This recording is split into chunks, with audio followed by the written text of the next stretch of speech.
Deep dive. All right, let's cut right to it. If you're in the senior care world, home care, assisted living, placement services, the absolute non-negotiable challenge.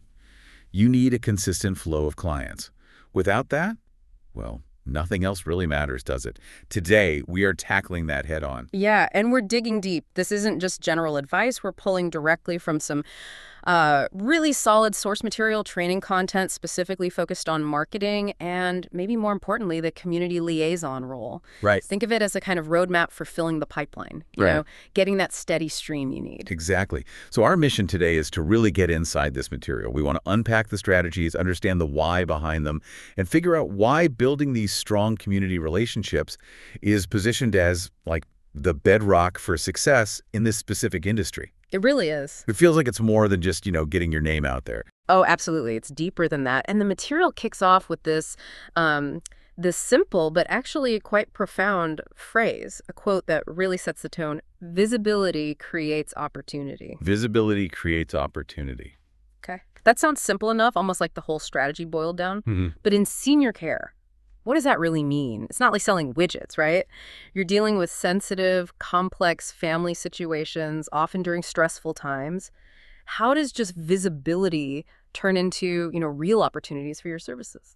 That's the key question, isn't it? And in this context, visibility isn't just like being seen everywhere. It's about being known. It's Yeah. about being trusted. And crucially, being present, strategically present in the places where families or the professionals advising them are actually looking for solutions. Oh, great. So it means actively putting yourself, your agency, your services into the line of sight of those who need you, or importantly, those who know people who need you. It's definitely strategic. Okay, strategic presence. Not just passive visibility. That helps. So let's start by looking at where these opportunities actually come from, because the source material makes a really clear distinction right at the beginning. It does, yeah. It basically splits client acquisition into two main streams. On one side, you have what it calls leads. These typically bubble up from direct marketing efforts. Like online ads, mailers, that sort of thing. Exactly. Google ads, maybe brochures sent out, direct mail. These often connect with people who are actively searching right now. They have an immediate, maybe even urgent need. They're in problem-solving mode. Precisely. They see your ad, they're looking for a solution, they call, that's a direct marketing lead. Got it. And the other category. That's where the community relationships piece comes in. These connections generate what the material calls referrals. Mhm. These referrals come from, the network you build, other professionals, organizations, trusted folks in the community. And the difference is, Well, unlike a cold lead responding to an ad, a referral usually lands with this inherent layer of trust already built in. Someone you've cultivated a relationship with is actively pointing a family your way because they know you, they trust your services, they believe you can genuinely help. It feels different. so one's reactive, someone finds your ad. The other's more proactive, someone recommends you. Mm-hmm. And the material's pretty clear you need both, right? You can't just pick one. Absolutely non-negotiable. You need both. Direct marketing is crucial for capturing that immediate need that person's searching right now. But referrals, they often provide a more consistent, steady flow. And critically, they tend to convert at a higher rate because of that pre-existing trust factor. Makes sense. So yeah, a balanced approach using both leads from marketing and referrals from relationships is presented as pretty essential for consistent occupancy, stable growth, the whole picture. Okay, if those relationship-driven referrals are that vital, who's actually supposed to do this work? Who builds these connections? The source introduces a specific role here, the community liaison. Yes, exactly. And this person is described quite aptly, I think, as the face of your agency in the community. Their main job. Cultivate these relationships. Keep your agency top of mind with potential referral partners. And proactively bring in opportunities across all the service lines, home care, assisted living, and placement. It's comprehensive. Being the face sounds like a big deal. Yeah. It's more than just sales, isn't it? It's like embodying the agency's values, being a reliable source of information, understanding the nuances. It really is. It demands empathy, great communication, obviously, and the ability to genuinely listen, to understand the needs of the referral source and the families they're trying to help. It's fundamental relationship work. And the material strongly suggests that the business owner or the leader should actually be the one doing this initially. Why start there? Well, there are a couple of really powerful reasons given. First, and maybe the most resonant, is that No one sells your vision like you. Yeah. As the founder, the leader, you have that deep-seated passion, the origin story, the unwavering belief in why your agency exists. You know the impact you want to make. You can communicate the mission authentically. Exactly. You convey the why behind it all in a way that's just hard for anyone else to replicate initially. It connects differently. Okay, that makes total sense. You live and breathe it. What's the second reason for the owner stepping in first? It's about learning the ropes yourself. The material says you need to learn the language of referrals and build those foundational relationships personally. And that phrase, learning the language of referrals, is really interesting. It's not the same language as direct sales to a family. How so? What's different about that language? It's about understanding the referral partner's world. What are their pressures? What information do they find valuable? How do they measure success or evaluate potential partners? Speaking their language means understanding their specific challenges and positioning your services as a solution or a resource that helps them do their job better or helps their clients more effectively. Ah, I see. So for, say, a hospital discharge planner, the language might involve terms like reducing readmissions, timely placement, complex care coordination. Whereas for an elder law attorney, it might be more about Medicaid spend-down strategies, asset preservation, guardianship alternatives. Exactly right. Learning their language means knowing what information is valuable to them, what metrics they care about, and framing your services in a way that directly addresses their specific needs or pain points. So it's less about pitching your stuff and more about finding that intersection where you solve their problem. You got it. It shifts the whole dynamic. You become a valuable resource, a partner, not just another vendor asking for business. Okay, so the owner, or eventually a dedicated liaison, is ready. They understand they need to be the face, learn this unique language. Who are they actually talking to? Where do these crucial referral sources hang out? The material gives a pretty clear roadmap here. Yeah, it lays out the key players you should be focusing on in the community. And right at the top of that list, hospitals, specifically their discharge planners and social workers. Why are hospitals number one? What makes them so critical? Well, think about it. They're often the immediate point after a significant health event, a crisis even. When a senior is medically ready to leave the hospital, there's this urgent need to figure out the next step safely and quickly. Right, the discharge clock is ticking. Exactly. Discharge planners are under immense pressure to arrange appropriate care. Is it home with support? Rehab? Long-term placement. They desperately need reliable partners who are responsive, knowledgeable about the options, and can act fast. Your ability to be that trusted, efficient resource, that directly helps them do their job. So speed, reliability, making their job easier. Makes sense. Who else is on this high priority list? Skilled nursing facilities, or SNFs as they're usually called. These places provide long-term care, but also very often short-term rehabilitation stays after a hospitalization. Okay, but why would an SNF refer clients out? Aren't they sometimes seen as, well, competitors for long-term residents? It might seem that way initially, but they occupy a specific spot in the care continuum. An SNF might refer someone who's finished their rehab stay and is going home, but now needs significant home care support to, make that transition successful and avoid bouncing back to the hospital. Ah, the post-rehab home care need. Precisely. Or maybe a family has a loved one in an SNF long-term, but their needs change. Or finances shift and they start exploring other options like assisted living. If you have a relationship, you're top of mind for those discussions. Got it. And rehab centers are listed separately from SNFs. How are they different in terms of referrals? Yeah, often listed separately. They can be similar, but sometimes rehab centers are even more focused specifically on recovery from an event, a stroke, major surgery, a bad fall. Referrals from dedicated rehab centers are very frequently for home care services needed after discharge. The patient still needs help at home, maybe ongoing therapy support, or sometimes the rehab process reveals that the person's long-term needs have permanently changed, sparking conversations about assisted living or other placement options. Okay, so those first three hospitals, SNFs, rehabs, are really tied into the medical system, patient transitions. Who else is key, maybe outside that immediate medical flow?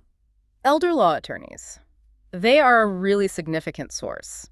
These are the legal pros helping seniors and families with absolutely crucial planning wills, trusts, powers of attorney, yes, but also, critically, navigating the complexities of paying for long-term care.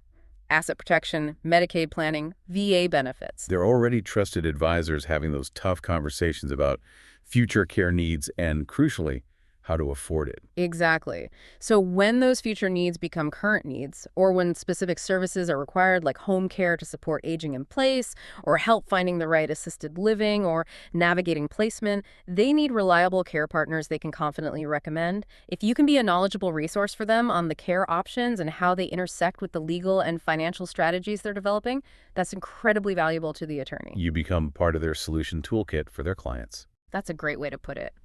And the last major category the source highlights feels a bit more grassroots, community-focused, churches and senior centers. Why are these hubs so important? Because they are exactly that vital community hubs. They're gathering places, sources of information, support networks.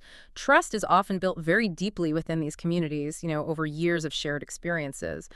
Program directors, faith leaders, group coordinators, they're often acutely aware of members who are struggling with aging, isolation, health declines. And they're looking for good local resources to share. Precisely. They want reputable, compassionate options to suggest. Your presence and relationship here is about embedding yourself within the fabric of the community and earning that local trust. That's a really comprehensive list of who to connect with. Okay, so you know who to target. How does the material suggest you actually practically build that target list? It gives very down-to-earth advice. Start simple. Use tools you already have. Google Maps, local online directories, maybe even the local Chamber of Commerce listings. Find these types of organizations in your service area. And it mentioned mapping by zip code. Why that specifically? Yeah, that's about strategy and efficiency, especially when you're doing outreach visits. Mapping your potential sources by zip code allows you to plan your routes logically. You can group visits geographically, saving time and travel, making your outreach efforts much more efficient. Smart. Okay, and when you're building this list, what specific information is crucial to track for each potential source? Is it just the organization's name?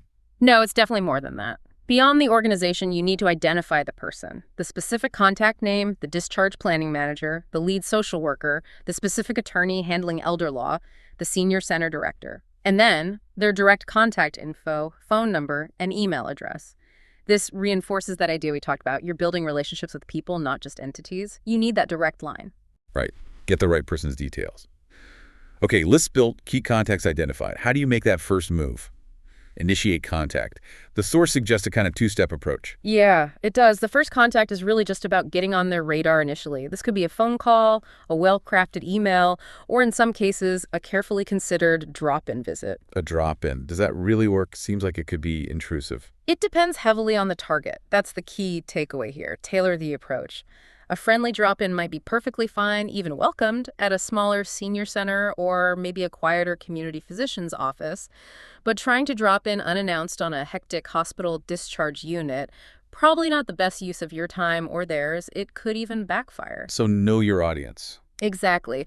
For busier, more institutional settings like hospitals or large legal firms, a professional phone call or a concise, value-driven email is often the more respectful and effective first step. Okay, so tailor the method. You make that initial touch. What's the second step? The second step is designed to elevate the interaction from just a quick intro to something more substantial. The goal is to schedule a dedicated meeting. Maybe it's an in-person visit. Maybe it's a quick Zoom call. This shows you respect their time and want a focused conversation to properly introduce yourself and your agency's capabilities. Moving from cold contact to a scheduled interaction. Makes sense.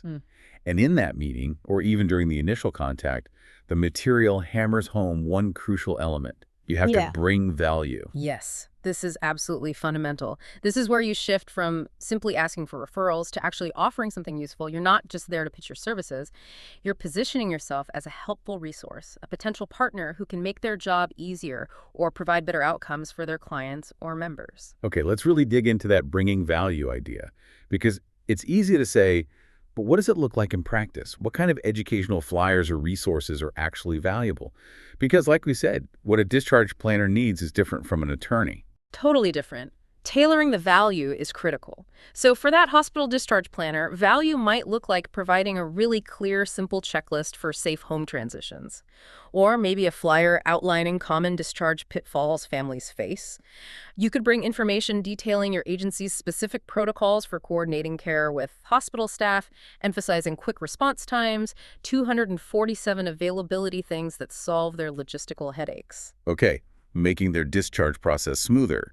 What about for the elder law attorney? For them, value could be completely different. Maybe it's an update on how recent changes to Medicaid rules impact long-term care planning, or information on leveraging veterans' benefits to pay for home care. You could even offer to do a brief lunch and learn for their firm about the practical differences between home care, assisted living, and skilled nursing from a client experience perspective, information that helps them advise their clients more effectively. Providing care-related insights that help their legal or financial planning. Got it. And for the church or senior center director, there, value might be offering to give a free educational presentation to their members on a topic they care about, fall prevention strategies maybe, or tips for families on having difficult conversations about care needs, or even just demystifying Medicare options. You're providing a direct service or resource that benefits their community members, which reflects well on them and positions you as a helpful expert. That level of specific, tailored value makes a huge difference, doesn't it? It shows you've actually thought about their world, their challenges, and you're genuinely trying to be helpful. Precisely. You instantly move from being just another salesperson knocking on the door to being a potentially valuable colleague, a resource they might actually want to talk to. It changes the entire relationship dynamic from the start.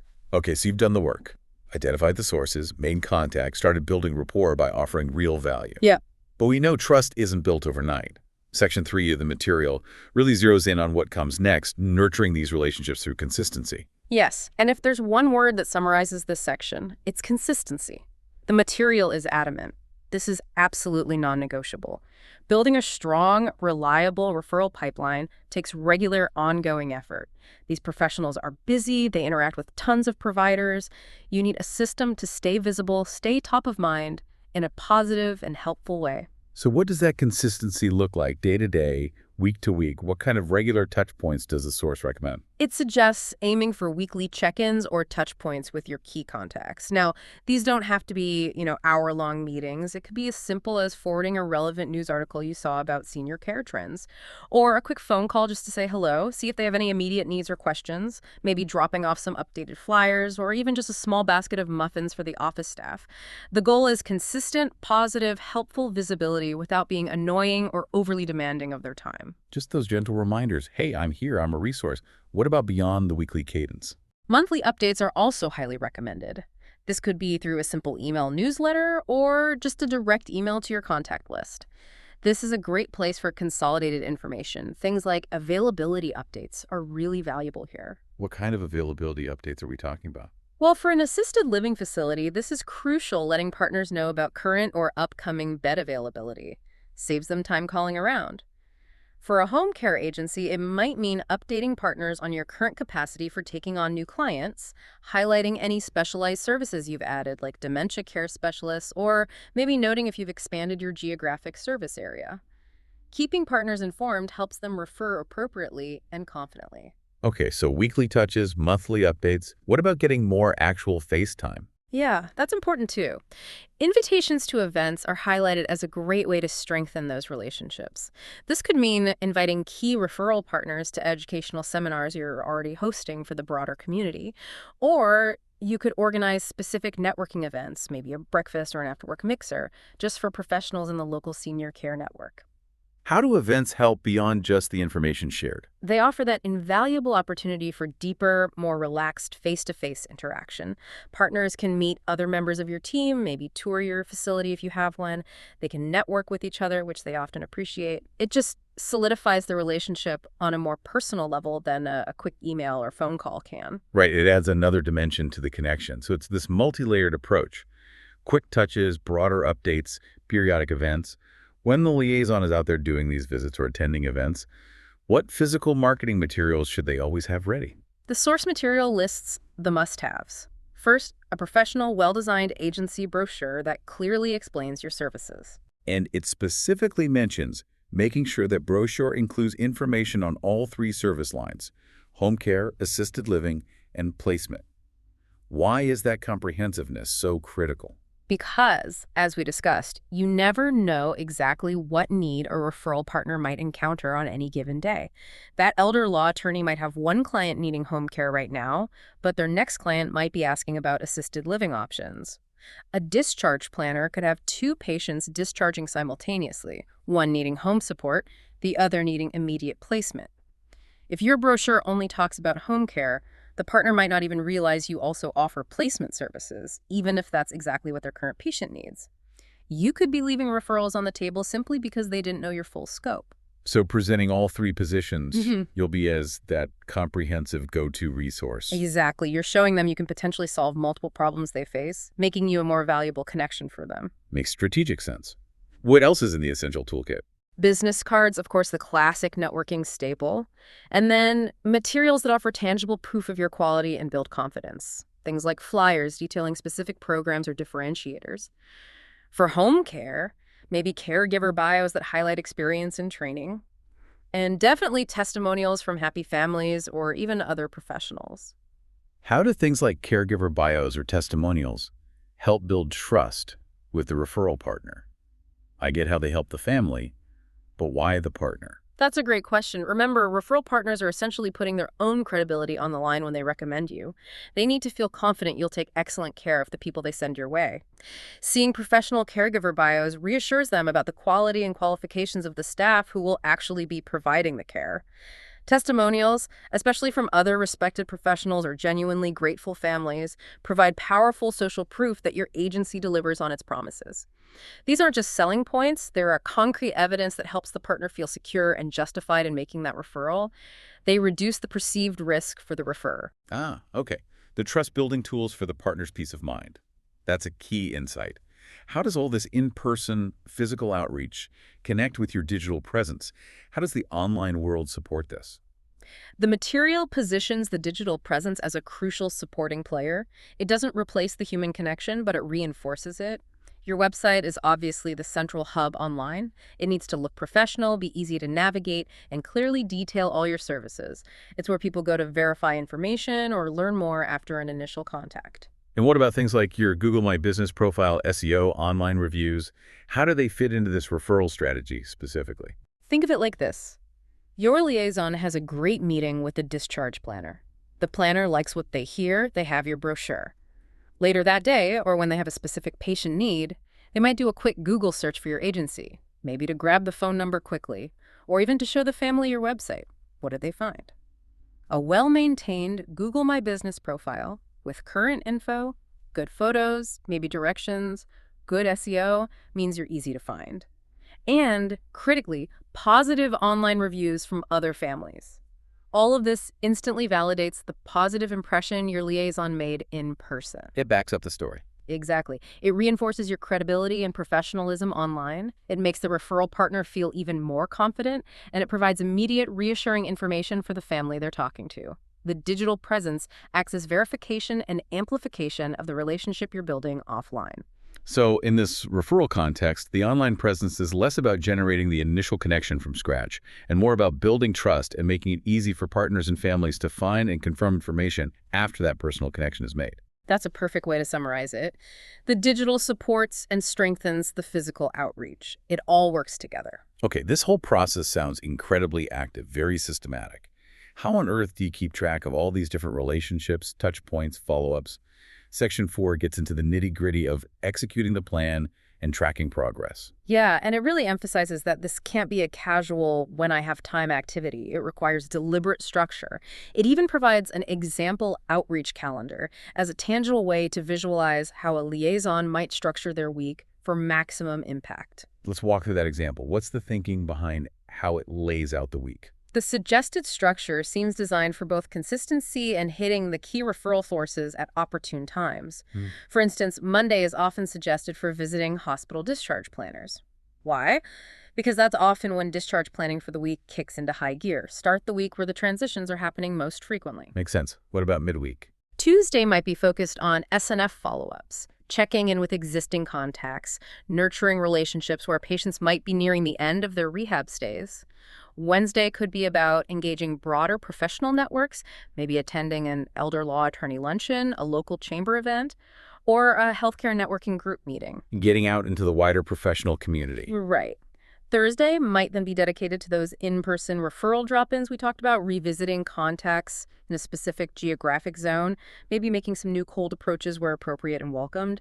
And then, absolutely critically, Friday is flagged for review and log activity. That Friday step feels crucial. All that activity during the week doesn't mean much if you don't track it and plan from it. Couldn't agree more. You absolutely cannot manage what you don't measure or track. And this brings us directly to the indispensable tool the material emphasizes: CRM tracking. CRM, customer relationship management.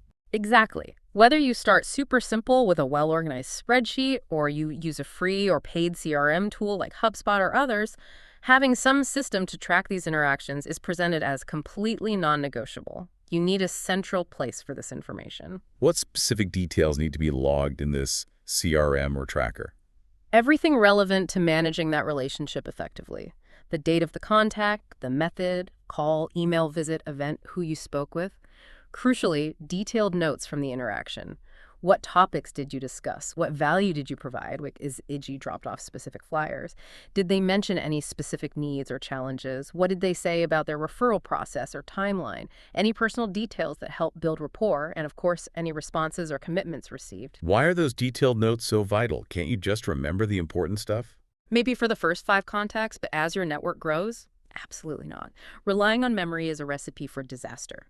Those detailed notes allow you to pick up the conversation seamlessly next time. To remember that the discharge planner mentioned needing info on dementia care specifically, or that the attorney's assistant loves dogs.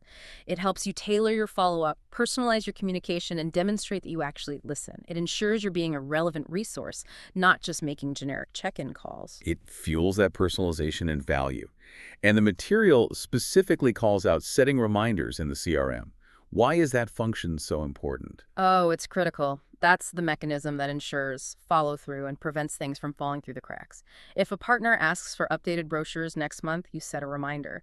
If you promise to send an article on fall prevention, set a reminder. If you need to follow up after an event, set a reminder. Leads, potential referrals, even just relationship nurturing steps, they get lost so easily in the day-to-day shuffle if you don't have a system actively prompting you for that next action.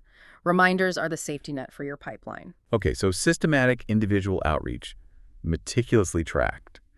The material also talks about hosting community events as another layer of this strategy. Yes, that's presented as another effective way to build visibility, establish expertise, and foster relationships, maybe on a slightly broader scale.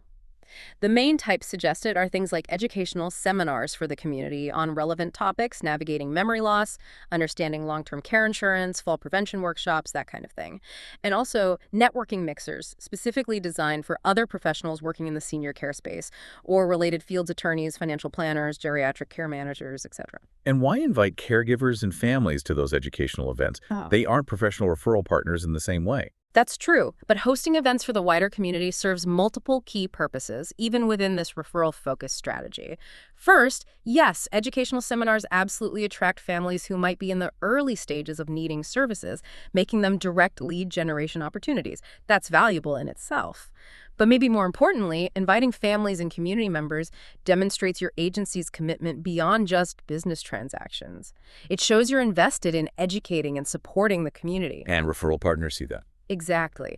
It allows potential referral partners who attend or hear about the event to see you engaging directly with the people they serve. It showcases your expertise in action, reinforces your reputation as a trusted, knowledgeable, and community-minded resource.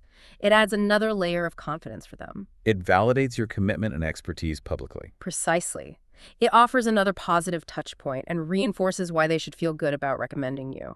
Okay, this is a really comprehensive system. Outreach, tracking, events. It sounds like a lot, especially for an owner trying to run the whole business. When does it make sense to actually hire someone dedicated to this? Section 5 talks about scaling the effort and measuring success. Right, and the source material gives some pretty clear signals or triggers for knowing when it's time to bring on a dedicated community liaison. First, and this is important, you as the owner have proven the script works. You've actually gone out, implemented these strategies yourself, and successfully generated referrals. You know the process is viable because you've done it. So you're hiring based on a proven concept, not just hoping it will work. Exactly. You've validated the model. Second, you're starting to generate referrals consistently. The pipeline isn't just an occasional drip. There's a steady enough flow that it requires dedicated time and energy simply to maintain, let alone grow significantly.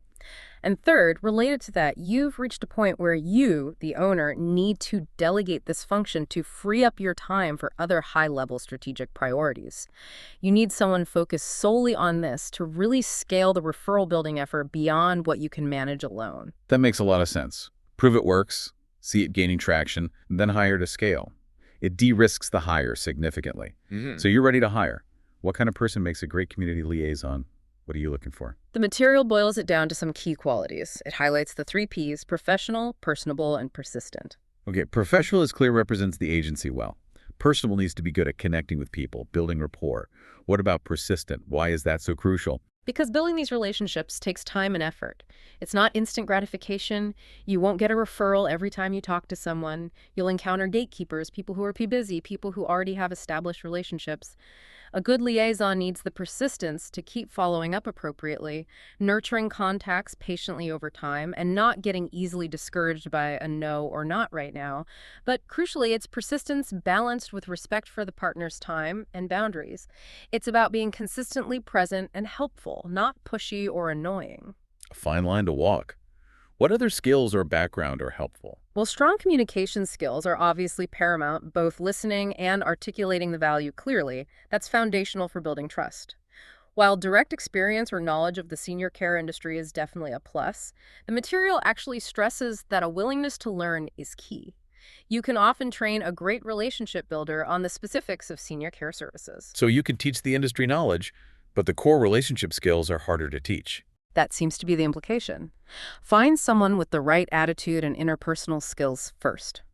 But there is one piece of knowledge the source says is absolutely critical they either have or quickly master. Akis.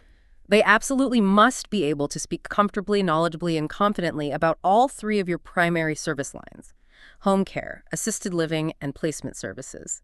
They are the single face of the entire agency and the community. When they walk into that hospital, they need to be ready to discuss any potential discharge need.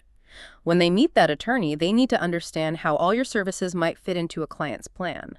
If they can only really talk about one service line well, you are seriously handicapping their ability and your agency's ability to capture the full spectrum of potential referrals. That connects right back to the comprehensive brochure and the idea of being a multi-solution resource. Your liaison has to embody that. Oh, they absolutely do. Okay, so you find and hire this fantastic, personable, persistent, multi-service fluent liaison. How do you actually know if they're doing a good job? Or, if you're still doing it yourself, how do you measure if your own efforts are paying off? What are the key metrics for success? The source material provides some clear key performance indicators or KPIs. The most obvious and direct measure is simply the number of new referrals generated each month. And it's important to track this broken down by service type. How many came in for home care? How many for assisted living? How many for placement? This tells you where your pipeline efforts are yielding results. That's the bottom line number. Are we getting more clients through this channel? What about measuring the health of the relationships themselves? That's important too. Referral partner growth is another key metric. Are you successfully adding new active referral sources, new organizations or individuals to your network each month? And are your existing relationships showing signs of strengthening? Are they leading to more frequent referrals or maybe higher quality, better fitting referrals over time? Tracking the breadth and depth of the network. What about those community events you might be hosting? How do you measure their impact? For events, the key metrics are things like attendance numbers, or people actually showing up, and then, critically, conversion rates. Are the people who attend, whether they're potential professional partners getting to know you better, or families seeking information eventually translating into actual leads or referrals down the line? You need to track if the event generated tangible results. Right. These metrics give you a clear dashboard. Not just are we busy doing outreach, but is this outreach actually driving growth and strengthening our community position?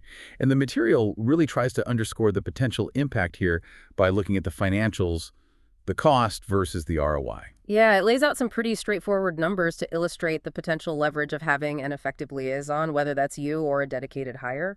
It gives a rough estimate for a liaison's salary, maybe somewhere in the range of, say, $40,000 to $60,000 per year, depending on location and experience, of course.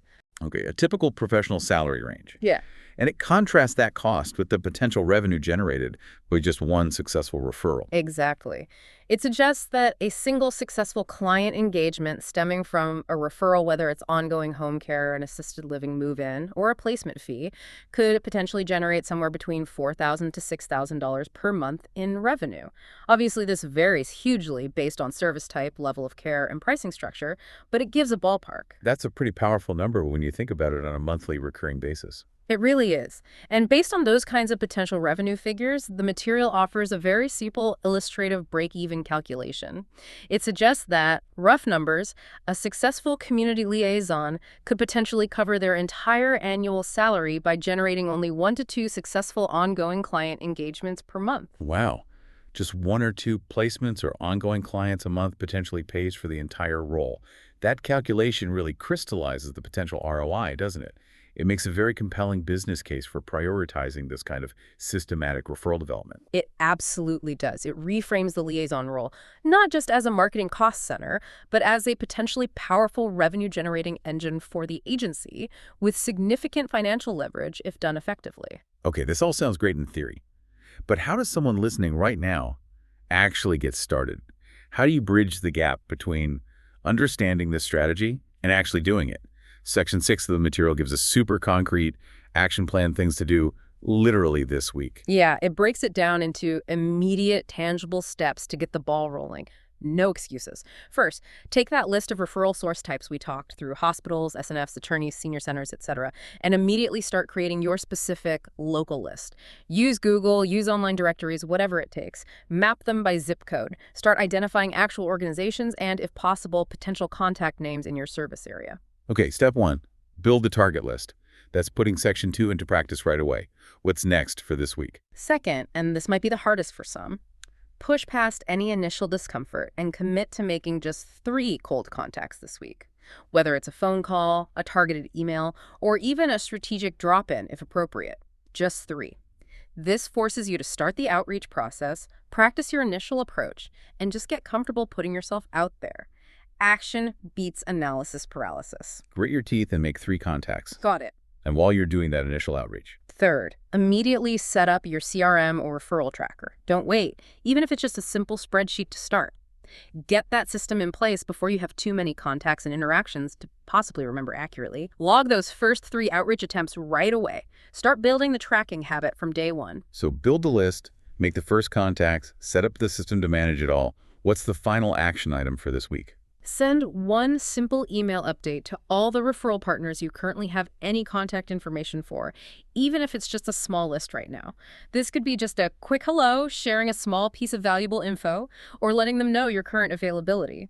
The point is to immediately start establishing that pattern of consistent, value-added communication and nurturing those existing connections. Wow, okay.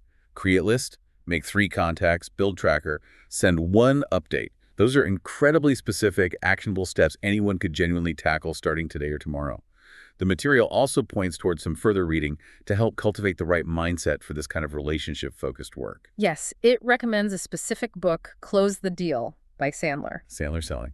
Okay, that title sounds like a pretty traditional sales book. How does that fit with this whole emphasis we've had on building trust, bringing value, being a resource, which feels different from stereotypical closing? That's precisely why this particular resource is likely recommended. The material notes that the Sandler approach, as taught in the book and their training, actually focuses heavily on trust-based selling techniques. It's not about high pressure, manipulation, or slick closing lines.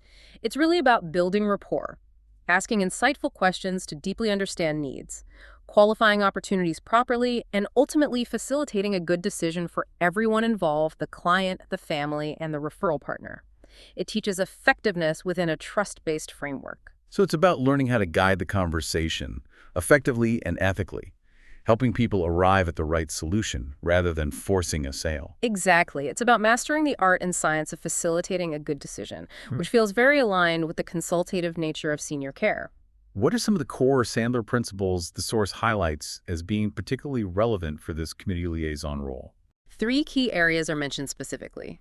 First, learning to ask better questions. Not just surface-level questions, but questions that really uncover the underlying needs, motivations, pains, and concerns of both the referral partner and the potential client. Second, qualifying leads effectively. This means digging in to make sure there's a genuine need your agency can meet, that the timing is right, that the budget works, that you're truly a good fit. This avoids wasting everyone's time on opportunities that aren't viable. And third, learning how to handle objections with confidence and composure. Seeing objections not as rejection, but as requests for more information or expressions of underlying concerns that need to be addressed to build trust. How do those principles apply directly in the day-to-day of senior care referrals? Like in those meetings with discharge planners or calls with attorneys, or even when following up after a family takes a tour. They apply everywhere.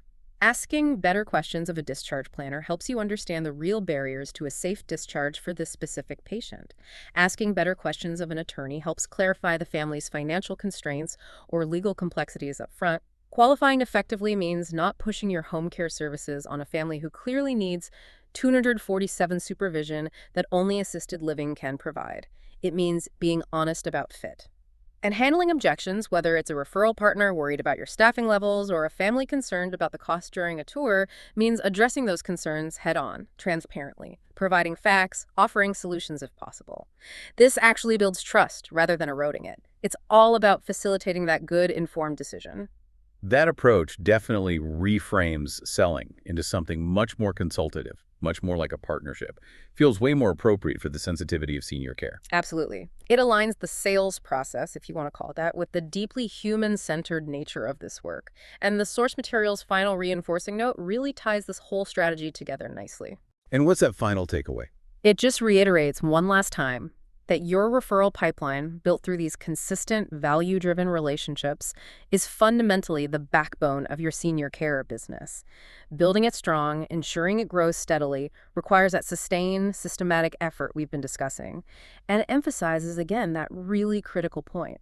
Remember that every single referral source you cultivate has the potential to support multiple service lines. Don't pigeonhole them. Talk to the hospital planner about home care and placement. Talk to the attorney about assisted living and home care coordination. Educate all your partners on the full spectrum of solutions you offer. That really brings us full circle, doesn't it? Back to visibility creates opportunity, but understanding it means strategic, comprehensive visibility, demonstrated consistently, built on trust and real value, targeted at the right people, and covering everything you do. You nailed it. It's definitely a long game, a marathon, not a sprint, but the material lays out a remarkably clear and actionable path for how to run that race effectively. So to wrap up our deep dive today, we've really unpacked how building a successful, sustainable senior care business goes far beyond just running ads. It critically depends on systematically, intentionally cultivating and nurturing these vital relationships within your local community. Yeah, it's strategic, it requires consistency, and it's deeply human at its core. We've seen how breaking this seemingly huge task down into manageable steps, identifying the right sources, engaging them by bringing real value, staying in touch consistently, using tools like a CRM to stay organized, measuring your progress, and adopting that trust-based consultative mindset, how all that, as outlined in the source material, can genuinely transform inconsistent leads into a predictable, robust referral pipeline. It really provides a tangible framework for growth. It absolutely does. And as we finish up this deep dive, here's maybe a final thought for you to consider. The core principle we've explored today, this idea of visibility creates opportunity, but driven specifically by systematically building trust and consistently providing value within key professional relationships. How does that methodical approach compare to, or maybe even inform, the way you build trust and create opportunities in other important areas of your life? Or even in completely different professional fields? Does this concept of strategic, value-driven visibility have broader applications beyond just generating senior care referrals? It's something to reflect on, this systematic nature of building connections and opening doors wherever you might need to do it. That's a really powerful parallel to draw. It suggests these principles of relationship, presence, and value are pretty fundamental, aren't they? I think they might be. Thanks so much for joining us for this deep dive into building that essential senior care referral pipeline. Always a pleasure to break down these crucial strategies. We'll catch you on the next one.